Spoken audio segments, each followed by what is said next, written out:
Beleza, começando então mais um podcast. Ele é empresário, músico e pai recente, dono da Escola de Música Tom Maior em Canoas, Maicon Ait. Isso aí. Pronúncia do sobrenome, é um apaixonado por pesquisa. Como é que tá, Maicon? Tudo bem? Tudo bem, graças a Deus, tudo certo. Que bom, cara. Obrigado por ter aceitado o convite aí, por ter participado com a gente também. Rapaz, eu que agradeço o convite, sabe que é um prazer estar aqui contigo. Poxa, muito obrigado, cara. Vamos começar falando então sobre música, que é um tema que a gente conversa bastante, né? Por bastante tempo também. Perguntando inicialmente como é que surgiu pra ti o amor, né, cara? Essa paixão pela música, né? Te conhecendo, eu sei que tu é filho de pastores, né? De uma igreja quadrangular em Canoas. E toca lá desde sempre, é isso, né? Sim. Desde que tu é criança, tu participa. Sim, desde pequeno eu toco na igreja. Que legal. E todo o repertório, então, do mundo, tu já tocou. Quem toca na igreja, normalmente, toca todo que tipo de repertório, né? Sim. E tu não sente que a igreja vai mudando também ao longo do tempo com o repertório que ela vai aparecendo? Com certeza. Conta um pouquinho sobre como começou isso. Não, a história da música na minha vida começou na infância, né? Desde pequeno cantando nos corais da igreja. Depois, com uns 10 anos, iniciei tocando bateria, aprendendo bateria. Depois de um tempo, violão, guitarra. Bateria? Bateria foi meu primeiro instrumento. Poxa vida, não sei. Hoje tu toca ainda? Cara, a gente não esquece, né? Mas enferruja. A gente não esquece, a cabeça funciona, mas sentar no instrumento e colocar em prática é outra história, né? É outra história, né? Mas e depois foi a guitarra. Foi a guitarra. Que foi o instrumento que tu mais te dedicou, assim. Sim. Aí a guitarra surgiu com 13 anos de idade. O violão, né? Que legal. Aí começou, claro, a influência da igreja também, mas na escola, na turma que eu estudava, tinha vários colegas que tocavam violão. E eu tocava bateria. Então, não cabia, sabe? A gurizada levava violão pra escola. Eu não tinha como levar uma bateria.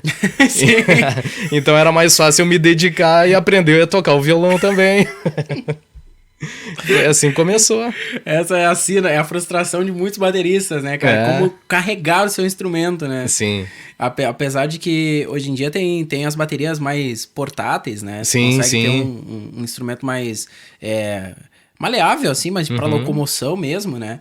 Os próprios pads mesmo, né? Hoje... Sim, e agora tem aquela bateria misturada com carrom, né? Isso! Aquilo ali é muito prático, muito portátil. Como é que chama? Tarrom. Tarrom, né? Que chama, né? Que legal, cara. Hoje em dia melhorou muito, né? Sim. E o carrom mesmo parecia que há tempo atrás não era tão comum, né?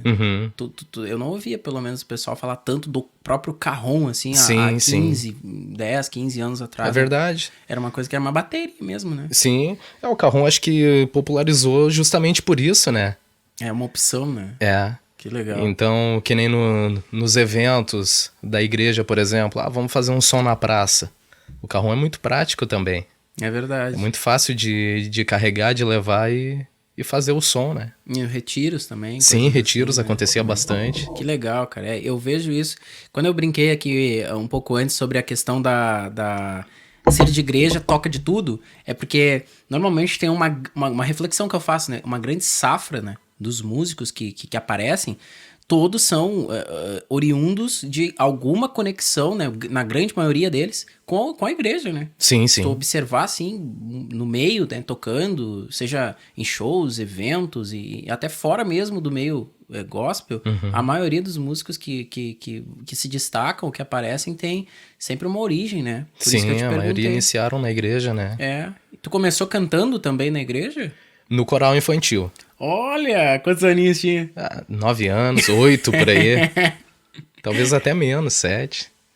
Bem novinho. E aí, como é que foi a experiência com o coral infantil? O coral era legal.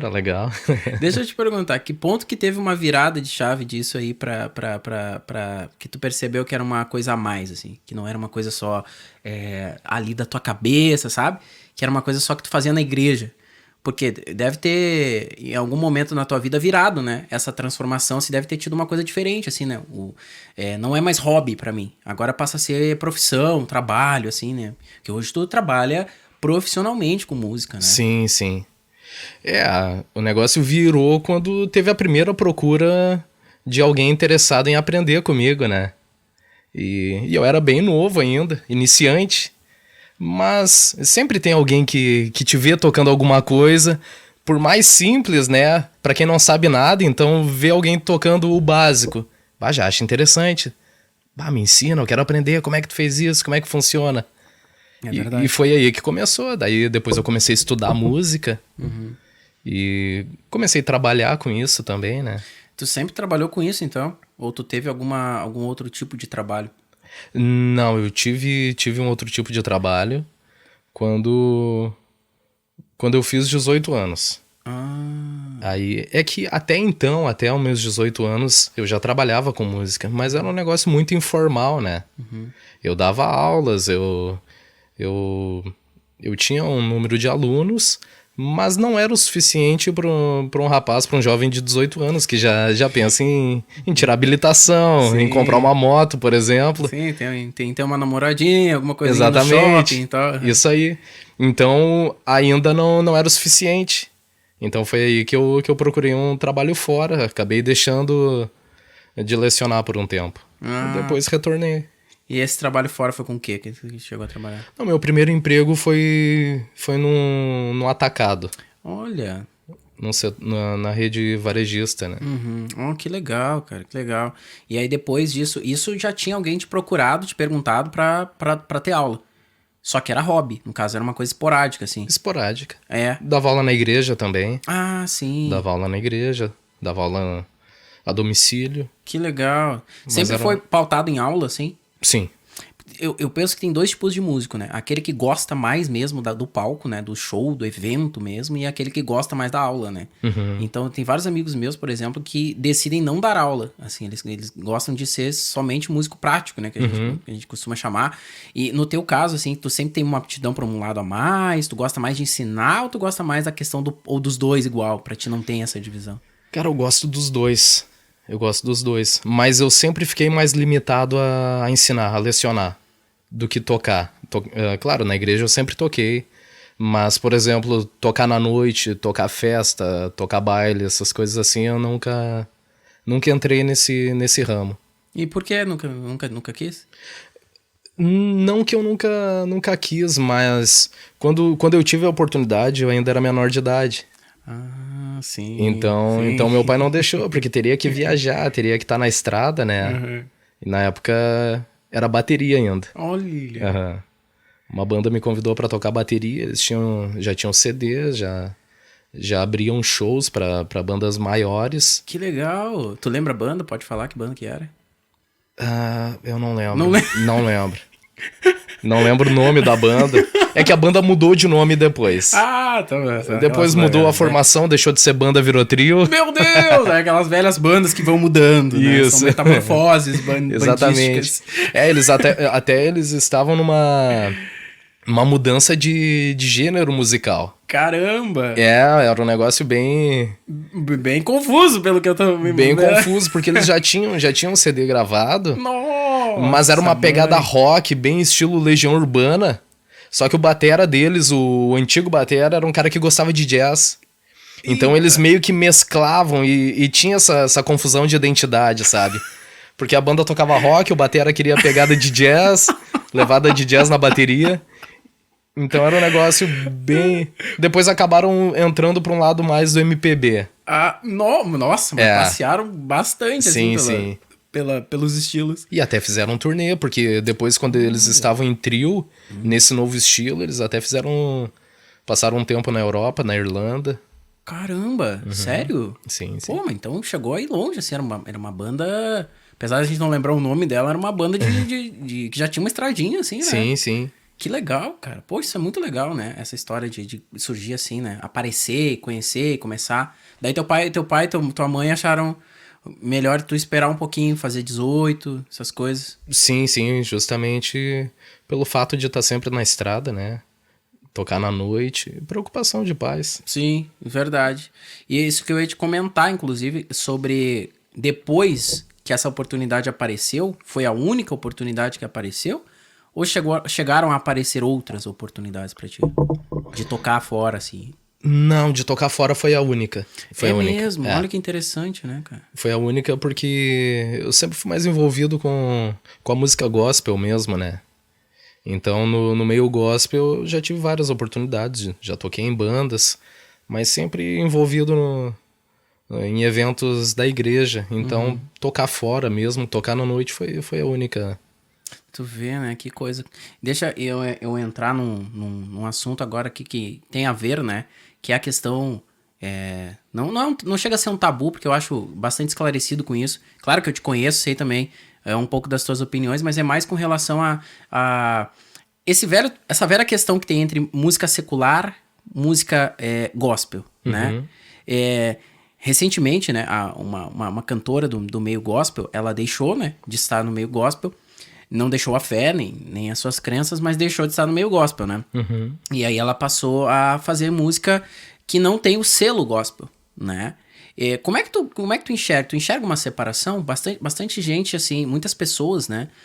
Costuma ter uma opinião bem divergente, assim, com relação a isso, né? Do músico poder tocar ou não tocar uma música que não seja secular. Eu queria ouvir tua opinião, né, com relação a isso. Sim. Cara, eu sou bastante aberto em relação a isso, né? Eu acho que música, acima de tudo, é arte. Então, independente. Se a música que eu toco, uma música secular, não vai contra os meus princípios, não vai contra a minha fé, não vejo problema algum, sabe? Problema algum tocar ou escutar, por exemplo. Uma música que fale de amor, fale de poesia, fale da natureza, que conte uma história, sabe? Sim. Uma música que não vá contra os meus princípios, eu acredito que não tem problema algum nem tocar, por exemplo.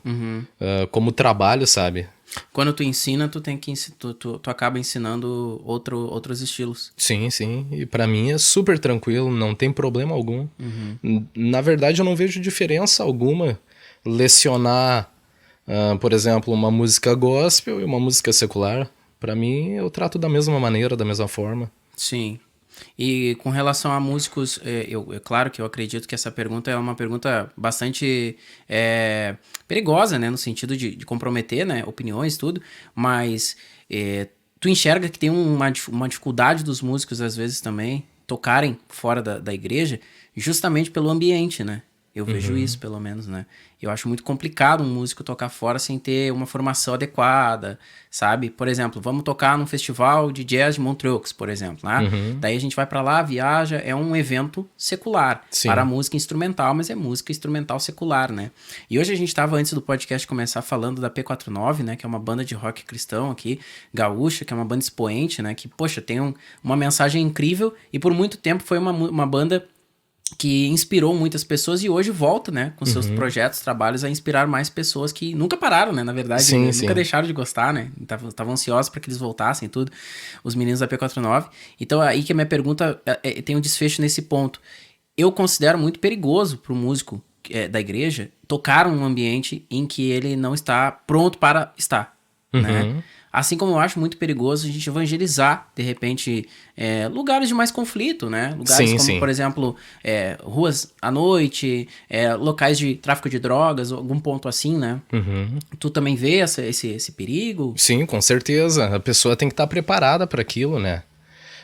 E a pessoa tem que ter a ciência, tem que ter o seu autoconhecimento, o autocontrole, né? Por exemplo, se eu vou tocar na noite, eu sou maduro o suficiente para não me envolver com o ambiente, com as coisas que acontecem ali. Então, isso daí depende de cada um. A pessoa tem que ter esse feeling, né, para saber se é o local adequado para ela. Se aquilo ali não vai trazer algum tipo de confusão, de conflito, né? Sim. Então, eu sou bem tranquilo quanto a isso. Mas cada um conhece suas fragilidades. Sim, sim. Acho que acima de tudo a gente se conhecer e principalmente entender os nossos limites, né? Com certeza. Seguir falando então, outro tema, né? Outro tópico que eu queria comentar contigo antes de tudo, continuando tua história com a música, né? Daí tu disse que com 18 anos tu tinha dado um segmento total ali, então, à carreira como profissional, é isso mesmo? Foi com 18, né? Não, na verdade foi quando eu retornei, né? Com 18 eu parei de trabalhar com música. Ah, com Parei 18 parou. parei entre aspas. Eu arrumei Um trabalho um na trabalho, rede. isso. Aham. Mas continuei dando aulas aos finais de semanas. Daí foi até os 20 anos, até os 20. Depois retornei pra música. Com 20 tu decidiu realmente voltar. Isso. Daí tu trabalha só com música desde os 20. Só com música. Que legal, né? Que legal. E quais são os trabalhos que tu faz hoje com música? Além Hoje- de ter a escola, né? Escola de música e tudo. Não, basicamente é só. No momento eu só leciono mesmo, né?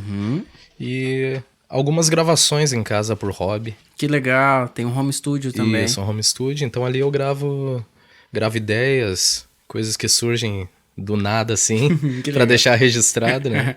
A gente tá na produção do teu EP também, né? Também. É, sempre foi um sonho gravar? Sempre, sempre, Que legal. sempre. E tu sempre teve músicas, composições tuas, assim? Sim, sim. Que legal. Desde da adolescência.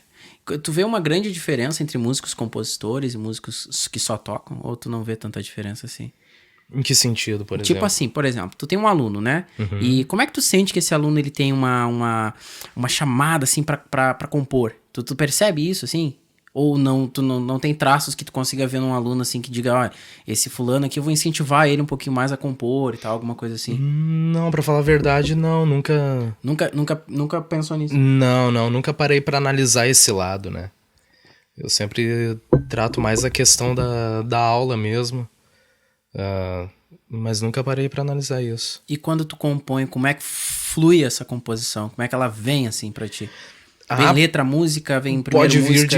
de diversas formas, né? Olha, que benção. Uma frase vem do nada e talvez uma melodia que já tinha na cabeça, né? Que legal. Aí junta com aquela frase e sai um verso. Tu grava também no celular? Também. Pelos trechinhos. Cheio de trecho. Aí que tá, grava no celular, tá salva a ideia ali. Aham. E chega em casa, já pega o violão, já começa a composição mesmo, né? Sim. E depois a gravação da ideia pra não perder. Que legal. E tu vê que é diferente pra cada pessoa, o processo é diferente da composição, né? Tem gente que prefere sentar e não gravar nada, fazer ela inteira, né? A música toda. Tem gente que faz... Eu faço isso também. Eu gravo trechos das canções, né? Então é bem diferente, né? O processo de composição pra cada pessoa, né? Sim, eu gravo trechos e acontece das vezes ter trechos que acabam combinando, né? Aham. Um trecho foi gravado hoje, outro foi gravado 2 meses atrás. E acaba fechando uma coisa com a outra. Aham. E daqui a pouco sai um refrão completo. Que legal, né? Dos trechos. Tem essa diferença também, Tem, né? Entre tem. trechos e trechos e outras semelhanças, né? Sim. Que legal, muito legal. Poxa, então, a princípio, composição sempre teve na tua vida, na tua ideia, então? Desde que eu comecei a tocar violão e guitarra. Olha. Sim. Ah, Foi aí que iniciaram as ideias de composições. Primeira banda, né? Banda de adolescente. bateria tu não tinha nenhuma... Não, Nossa. não. Na época de bateria, não. Sim, Foi depois da guitarra mesmo. que legal. E na guitarra e no violão surgiu esse interesse em fazer letra ou música instrumental? Porque às vezes na guitarra e no violão a gente tem essa vontade também de ter muita coisa instrumental, né? Pela carga rica que tem, né? Sim. O instrumental, na verdade, sempre acompanhando as músicas, as composições. Então, claro, a gente sempre se esforça para fazer um bom instrumental, um bom arranjo, né? Mas nunca pensei em trabalhar somente música instrumental. Não, sempre tem que ter a letra para mim. Sim. Tem que estar junto com a mensagem através da letra da música. Que legal, poxa, muito legal. E falando da tua escola, que a gente comentou aqui, né? Escola Tom Maior. A Tom Maior tem quantos anos em Canoas? A Tom Maior tem 21 anos em Canoas. Nossa, é bastante tempo, 21 Isso, anos, né? Parte destes 21 anos sob os teus cuidados, né? Sim, Que legal. desde 2015. Desde 2015. Isso. E esse desejo de empreender, de colocar esse teu lado empresário pra funcionar, surge como? Da onde veio essa ideia de tu comprar uma escola? Na verdade, eu sempre tive, desde que eu trabalho com música, o desejo de ter o meu próprio empreendimento, né? Que legal. Então, sempre foi uma vontade de trabalhar para aquilo que é meu, no caso, né? Sim, claro. E até que um dia surgiu a oportunidade. A antiga proprietária da escola recebeu uma oportunidade de totalmente diferente, né, em outra cidade. E então ela resolveu colocar à venda. E foi onde compramos a escola. Que legal. Na verdade, eu tinha um outro objetivo de estudar no exterior, né? De fazer um intercâmbio, passar um tempo na Austrália. Na Austrália? Na Austrália. Por que Austrália? Talvez pelo clima. O clima lá é quente. O clima é quente. É semelhante com o clima do Brasil. Então tem áreas que é mais parecido com o Rio Grande do Sul, mas geralmente é um clima mais tropical, né? Sim, sim. Mais parecido com o Rio de Janeiro, alguma coisa assim. Sim. As praias do Nordeste. Que legal, tu prefere calor. Lá eu preferiria calor. Aqui não. Aqui eu sou mais das temperaturas amenas. Condições normais de temperatura e pressão, né? Como diria. Mas na Austrália, Sydney... Que legal. Praia, então... É outra pegada. Aí tu, no caso, reconfigurou a tua rota. Tu deixou de estar indo pra Austrália pra comprar a escola. Exatamente. Então, abrimos mão do intercâmbio e compramos a escola. Que legal. Quando tu diz abrimos, tu e tua esposa. Sim, porque ela iria comigo, né? Que legal. Vocês Faria são casados há intercâmbio. quantos anos? Vai fazer 10 anos. 10 anos de casado, 10 cara? anos. Uma década de casado. Em dezembro. E qual que é o segredo pra ficar 10 anos casado? Olha, o segredo é companheirismo, respeito. Que amor. legal. Não tem fórmula secreta? Não existe. Tem que ter, acima de tudo, respeito, né? Que legal. E é isso aí. E a tua esposa é envolvida com música também, né? Sim. Ela toca também, bateria, Toca violão, bateria. Né? Que legal. Violão nem tanto, mas Não? teclado. Ah, ela toca bateria e teclado. Isso. Mas o instrumento dela é a bateria mesmo. Poxa, que show, que show. E aí, o que aconteceu depois que você entrou no mundo do empreendedorismo? Como é que surge essa questão nova de ter o próprio negócio pra ti? Foi desafiador, né? É totalmente diferente de tu chegar num espaço onde alguém administra, tu chega ali, cumpre tua carga horária e terminando o expediente volta pra casa, né? Sim. Então o empreendedorismo é um negócio bem diferente. Tem que estar sempre envolvido, né? Não pode deixar o negócio... Tem que estar sempre envolvido para não correr riscos, né? Sim, até para tudo limitar, né, os erros, né? Sim, com certeza. Possa ter, né? Quais os principais desafios de abrir um espaço teu próprio? Olha, tem muitos desafios. Tem uma série de desafios. Começando pelo fato da música no Brasil não ser tão... Não ter o valor devido, né? Então é um negócio muito desafiador viver de música no Brasil, por exemplo. Que nem quando a ideia era ir pra Sydney, talvez seria fazer um trabalho musical lá também. Sim. Porque eu tenho conhecidos que foram para os Estados Unidos, né? Viver de música. Porque lá fora é muito mais valorizado. Até mesmo o artista de rua, né? Sim, é visto de uma forma diferente. Toca na rua. Aqui no Brasil, infelizmente, a pessoa não é valorizada, né? Então, viver de música no Brasil é um desafio a cada dia. Cara, graças a Deus tem nos mantido, né? Porque com certeza. Nessa pandemia, se não fosse Deus, eu acho que não sei o que seria, né?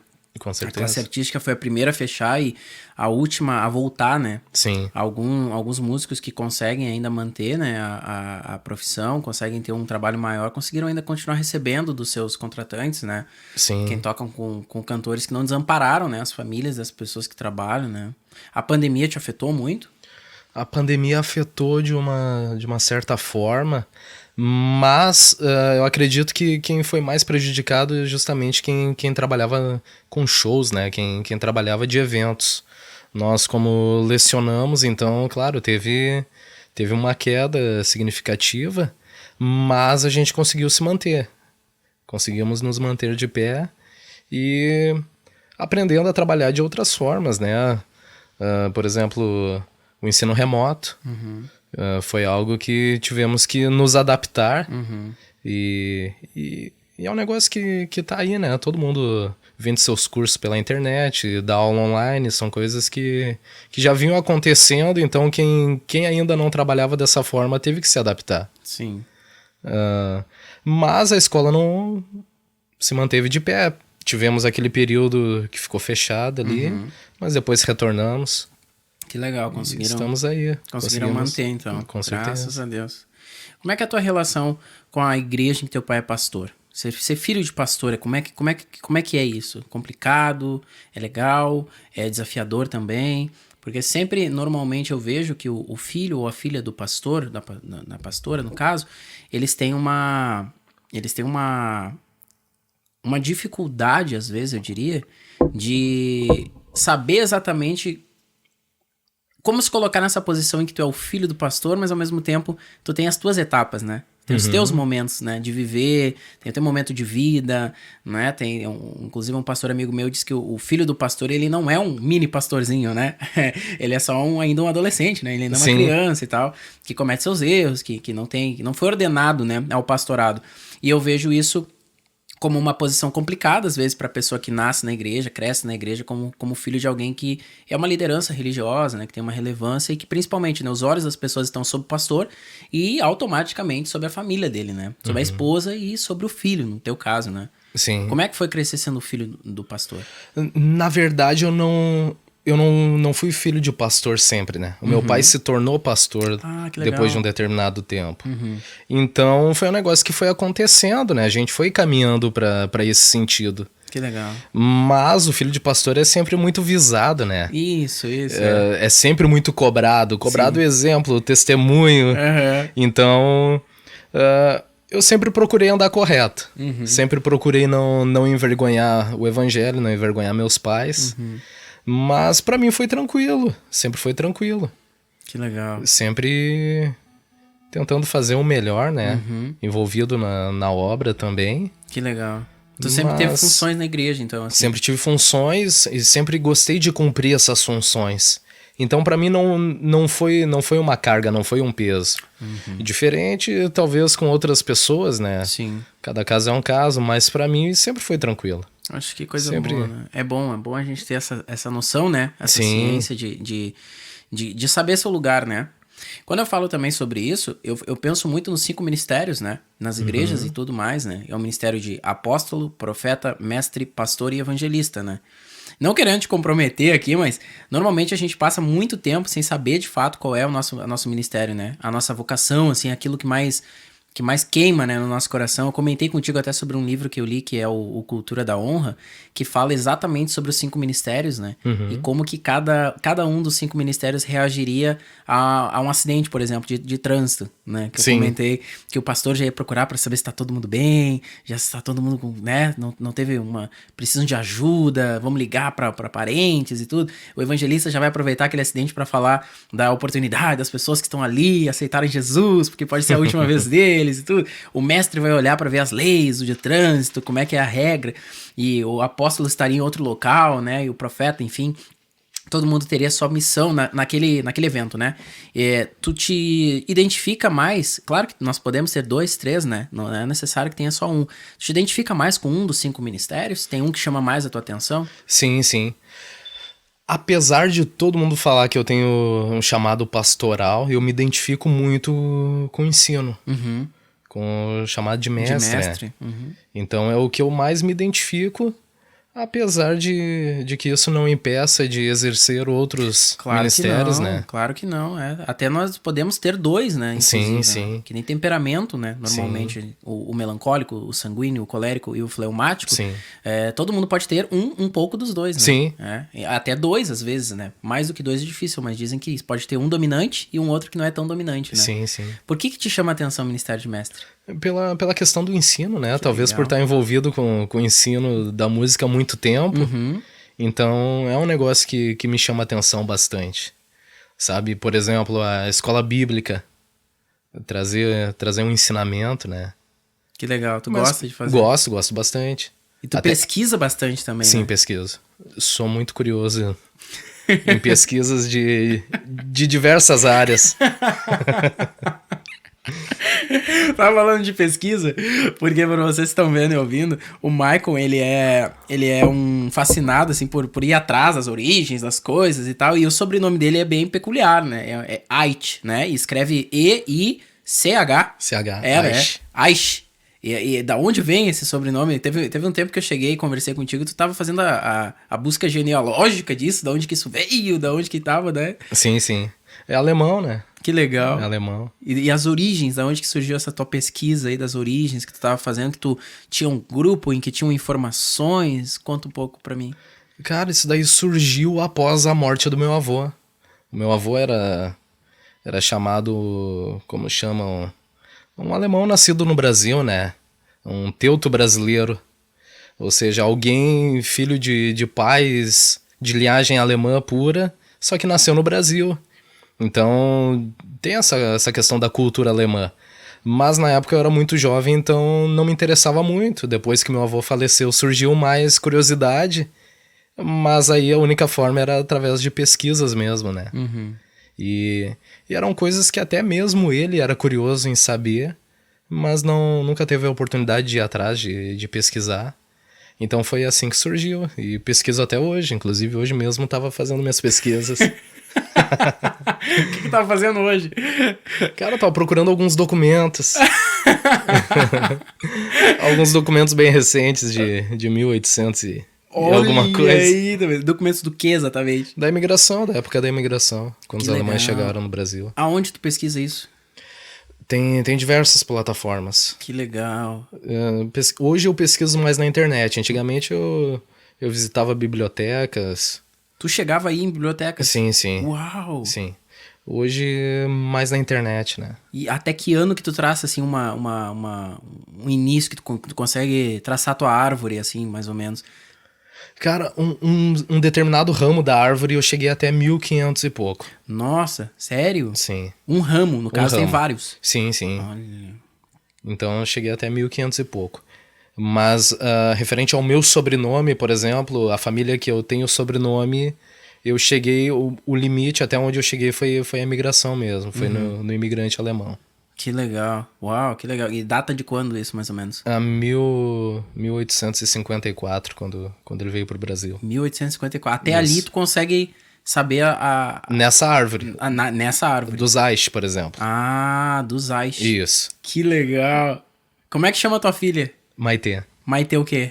Maitê da Silva Aish. Ah, também tem o Aish. Então Sim, ela, sim. ela vai continuar, vai prolongar a linhagem dos Aish. Sim, com certeza. Só que já vai sair dos seus estudos, né?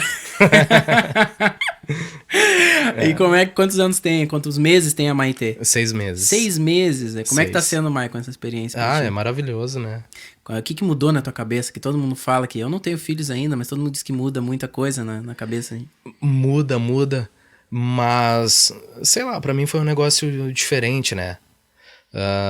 Eu acho que eu já vinha me adaptando a essa situação, a essa mudança.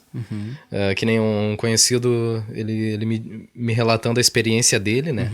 Que só caiu a ficha quando ele viu a bebê. Ah, sim. Não, pra mim o negócio já existia, sabe? Eu já tava preparado pra aquilo ali. Aham. Já tava ansioso com a chegada, então foi um negócio surpreendente, mas que Vocês vinham já era esperado. Vocês já vinham querendo isso, alimentando Sim, sim. essa. Aham. Que legal. Então tu já tava meio pronto. Sim, sim. Que legal. E já tinha quartinho, já tinha. Já tava tudo preparado. E nome? Como é que tu escolheu o nome? O nome foi a Alia, minha esposa. Ah, foi sua esposa. Sim, ela é mais criativa pros nomes. Isso é ruim porque tu que é o compositor, né? Tu tem que dar nome pras músicas.